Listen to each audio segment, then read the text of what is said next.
In the ongoing Ukraine-Russia war, certain military and combat roles stand out due to the extreme risks faced by the soldiers performing them. Those in this line of service rarely talk about what they go through, and it's not about showing off or weakness. These soldiers literally live on a thin line between life and death. This type of war is intense, rapidly changing, and uses a mix of technology from old weapons to modern missiles. It also involves different fields of battle, which is why the jobs you'll hear about today are truly dangerous and, in fact, sometimes feel like a death sentence. Currently, this war has lasted several years, and over time, you can clearly see how the battlefield changes. In talking to many soldiers before or those currently in the most dangerous parts of the Ukrainian front line, one thing is really clear. These roles are only for those with strong guts or for those who have no other choice. So get ready, because here are the 10 most dangerous jobs in war. But before we start, if you're new to our channel, don't forget to subscribe so you'll always be updated with videos like this. Number 10, Assault Infantry. It may surprise many, but being an infantry soldier in a conventional war like in Ukraine is one of the most dangerous roles in modern combat. And that's really not an exaggeration. Dangers come from the ground, air, and underground. About 75–80% of war casualties on both Russian and Ukrainian sides are from the infantry. It's important to recognize that frontline infantry are the backbone of battle, conducting offensives and directly defending positions, and they are always exposed to enemy fire. Nevertheless, their role is critical in capturing and defending territory. It's a role that puts them right at the center of violence, where the risk of death is highest. Infantry soldiers face many threats, but in Ukraine, trenches are especially deadly. Constant artillery, harsh weather, sudden attacks, first-person view drones, pests, and disease are daily life. Each gust of wind or distant sound could mean an attack ending in tragedy. The psychological effects are also significant. Morale often drops severely, and for many infantry soldiers, experiencing post-traumatic stress disorder after battle is nothing new. And to be specific, there are different types of infantry, and in each category, the level of danger varies.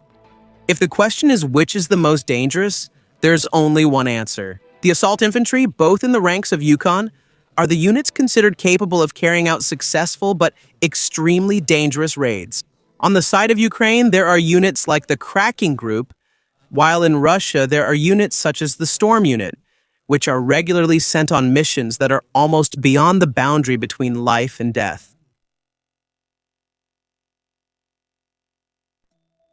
The Explosive Ordnance Disposal Technician or Explosive Ordnance Disposal Expert are specialists trained to face one of the deadliest aspects of war: explosives. As we mentioned earlier, this is a conventional war where two professional armies clash using the full strength of their respective arsenals. Here, explosives truly serve as the currency of battle. You can find these in nearly every form: landmines, sea mines, bombs, unexploded rockets, artillery shells, mortar rounds, hand grenades, and even first-person view drones with explosives. Threats are numerous, so what should you do if you find an unexploded explosive device? It needs neutralizing, and that's where the Explosive Ordnance Disposal Technician comes in. They are the ones called when no one else can handle this kind of danger. And one of the most well-known, biggest challenges in their job is the landmine. According to many military analysts themselves, the widespread use of different types of mines by Russia is one of the main reasons for their success in some parts of the war. The region of Sappers is often mentioned as one of the most heavily mined areas in the world today, where there are hundreds of kilometers of land filled with deadly buried devices. And if we think about it, the danger faced by explosive ordnance disposal technicians is doubled. They are not only facing the explosives, they are disarming themselves. Most of the time, they are doing this while being rained on by artillery fire, mortar rounds, and air-dropped bombs from the enemy. This makes their job both highly dangerous and essential. Without the Explosive Ordnance Disposal Unit, the troops would not be able to advance. The routes would not be safe. And every operation in a war as vast and as complicated as this could result in even greater casualties. Number 8. Armored Vehicle Operators.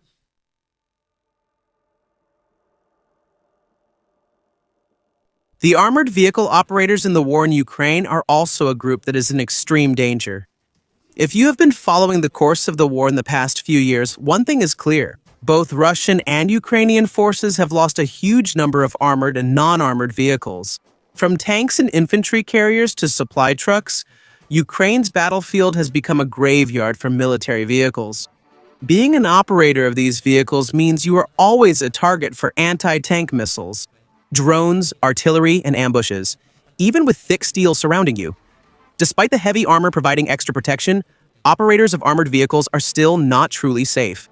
These vehicles often encounter serious threats, particularly from anti-tank weapons. Anti-tank mines can destroy or turn even the strongest armor into scrap. Add to that the drone attacks, from first-person view drones to camouflage drones specifically designed by the military industry for modern warfare. In the fast-paced and intense war in Ukraine, anti-tank tactics and maneuvers are used systematically, and the operators of these trucks are always at the forefront of danger.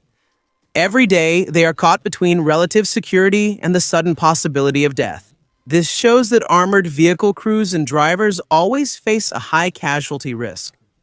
This includes convoy drivers transporting logistics and supplies, who often travel with armored vehicles and are sometimes escorted by combat units. Over time, it has become clear that the war in Ukraine is one of the most modern and deadliest conflicts of the 21st century, a war with the most destroyed tanks and armored vehicles ever recorded.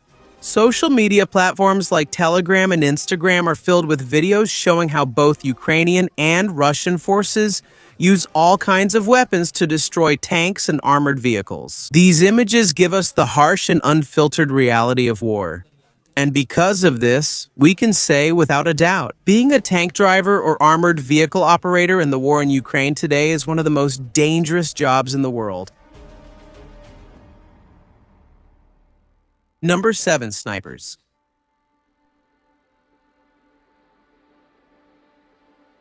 Snipers in wars like Ukraine aren't just skilled shooters, they're also experts in camouflage, reconnaissance, and long-range precision. But their job goes beyond pulling the trigger. They carry out various critical tasks, from gathering intelligence and observing enemy movements to neutralizing targets when necessary.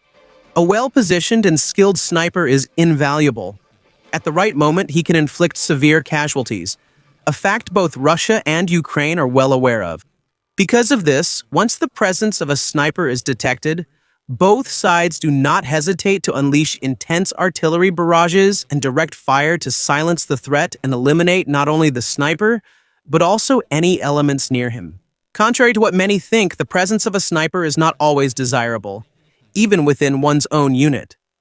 Their activity not only raises the enemy's alert level, it also increases the risk to regular troops, making them priority targets for retaliation. This isn't speculation. Russian soldiers wrote this in a survival guide for the war in Ukraine. According to what they wrote, a skilled sniper does not use more than 2 bullets to hit a target. That's the reason why nobody likes snipers. Even their own troops dislike them, and the enemy does too. They're a headache for all. The enemy remains anxious with every shot from the sniper, while even their own comrades feel the same. They live in constant tension, bearing heavy responsibility, knowing any mistake could cost lives.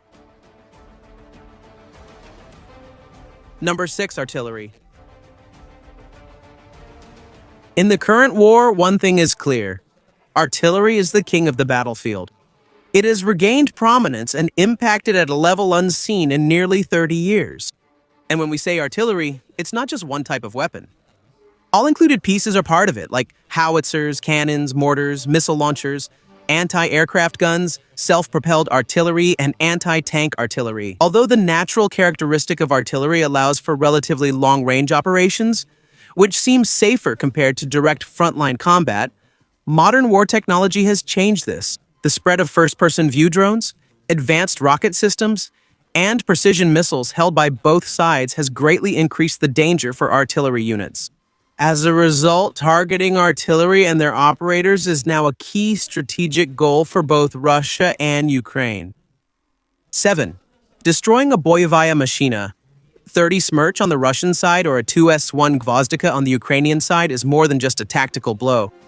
This also highlights the high value and priority of these assets on the battlefield. Number 5. Combat Medics. In almost every war in history, no matter which side of the world, there is one harsh reality that keeps appearing. Combat medical personnel who bravely enter the front line are often at the same level of danger, if not higher, compared to regular infantry soldiers. Their duty is to help evacuate wounded or fallen soldiers. Most of the time, it's right in the middle of contested areas where artillery fire rains down. Bullets and bombs are flying, and it's also the perfect hunting ground for first-person view drone pilots. Some claim attacking medics isn't banned or a war crime. Tell that to the 157mm shell about to hit 3 soldiers, including a combat medic. That's exactly the harsh reality of war. A devastating truth that combat medics know all too well. In an instant, they can be heroes saving lives. And in the next moment, they could be the next victims. And there's no certainty in this. The sudden shift from being a savior to becoming a casualty clearly shows the inherent and extreme danger of being a combat medic in the current war.